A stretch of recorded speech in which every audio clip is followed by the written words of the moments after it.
সবটুকুই দিয়ে দিলাম। আমরা নারীরাই এরকম, যখন বাবার বাড়ি থেকে স্বামীর বাড়ি আসি তখন নিজের ভালো মন্দ দিকটাই ভুলে যাই। এক কথায় তাদের কথা ভাবতে ভাবতে তাদের কোনটাতে কি হবে, স্বামী সন্তানের সব দিকটাই খেয়াল করতে হয়। তাই আজকে আমার ছেলের জ্বর, একটু অসুস্থ, সে কোনো কিছু তার রুচি আসতে না খেতে, তাই ভাবলাম তাকে একটু যদি ঝাল ঝাল কিছু বানিয়ে দেওয়া হয়। তাই আমি কিছু মটরশুঁটি নিয়ে নিয়েছি, দিয়ে মটরশুঁটিগুলোকে সরিষার তেল দিয়ে ভেজে ফেললাম। ভাজার পরে এখানে কিছু পেঁয়াজ, কিছু কাঁচামরিচ, শুকনা মরিচ দিয়ে ভাজলাম। যেহেতু জ্বর, প্যানসা প্যানসা মুখে ঝাল ঝাল জিনিস একটু ভালো লাগে খেতে। আমার তো মটরশুঁটি খেতে বেশ ভালো লাগে, আর এটা যদি একটু ভিন্ন স্বাদে ভেজে খাওয়া যায় তার টেস্টটা আরও বেড়ে যায়। সেই জন্য আমি ভাবলাম যদি আমার ছেলেকে এভাবে করে খাওয়াই, আমার ছেলেও একটু খাবে, হয়তো খুশি হবে। মা বলে কথা, ছেলেদের কোনটাতে কি ভালো হয়, ছেলে যদি না খেতে পারে তার জন্য মনটা কাঁদে। আমারও কষ্ট হচ্ছে তেমন। তাই ভেবে এদিকে চাল নিয়ে নিলাম, চালে লবণ দিলাম আর পানি দিলাম, যাতে এভাবে মাখিয়ে রাখলে চালটা ফুটে ভুজাটা ভালো হয়, সেই জন্যে। আসসালামু আলাইকুম প্রিয় ভাই এবং বোনেরা, তোমরা কেমন আছো? আশা করি ভালো আছো। আল্লাহর রহমতে আমিও ভালো আছি। তাই এদিকে দেখো ঝাল ঝাল করে ভেজে ফেললাম মটরশুঁটি, আর এবার ভাজবো চাউলগুলো। আমার তো ভুজা খেতে বেশ ভালো লাগে এভাবে মাখিয়ে। তোমাদের কেমন লাগে সেটাও জানাবে। আমার এই ভিডিওর কোনো এক অংশ যদি তোমাদের ভালো লাগে থাকে তো অবশ্যই পাশে থাকবে, ভালোবাসা দিবে।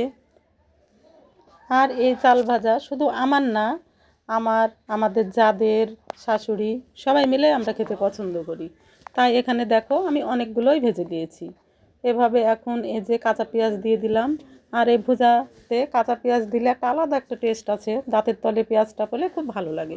সেজন্য আমি এখানে কাঁচা পেঁয়াজ দিলাম, চানাচুর দিচ্ছি, আর মটরশুঁটি, এখানে শুকনো মরিচ আর কাঁচামরিচ সেটা তো বলেইছি।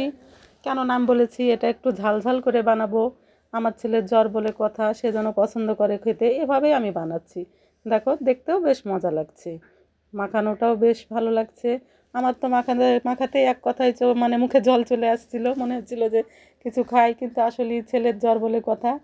তারপরও মাখাতে মাখাতে খেলাম না, ভাবলাম যে এটা আমার জায়ের পছন্দ, শাশুড়ির পছন্দ, তাদেরকে আগে দিই। ছেলেকে বললাম যে বাবা একটা বাটি আনো।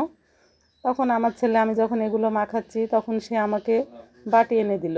এদিকে একটু আমি দেখে নিলাম লবণ হয়েছে কি না, দেখলাম। আর আমার মতো যারা এই ভুজা মাখা খেয়েছো তারা তো খেয়েছো, আর যারা না খেয়েছো তারা একবার হলেও খাবা, বুঝবা যে এটার কেমন স্বাদ।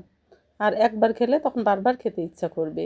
যখন কোনো কিছু মানে খেতে ইচ্ছা করবে না, তখন দেখবা এই জিনিসটা ভালো লাগবে।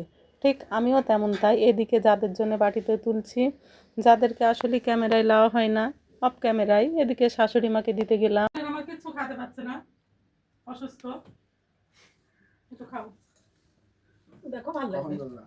যে এখনই ভাজলাম তোমার জন্য, খেতে পারছো না, দেখে কি করবো। ভালো ভালো লাগছে, খাও খাও।